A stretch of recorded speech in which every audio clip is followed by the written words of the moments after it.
how to fix confirm your identity to send messages on Messenger on your iPhone. So if you want to fix this problem, then what you need to do is just watch this video. So this problem usually happens when Messenger requires verification, but the process gets stuck. Like when your selfie does not upload properly, or you get a technical error, or it keeps looping back to the same verification screen. So here's the first fix. You need to launch your Facebook application and navigate to your profile page. Then upload a new photo. Make sure that you take a clear or well-lit photo of yourself. Avoid blurry or dark images because Messenger may reject them. This helps improve your account recognition and can fix verification issues.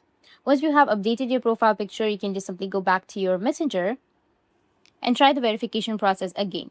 In many cases, issues now go through successfully without any errors.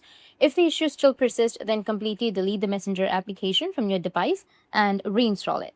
Also, you can try using a different device. This might resolve the issue. And that's it. And if you have any questions, feel free to comment below. Thanks for watching.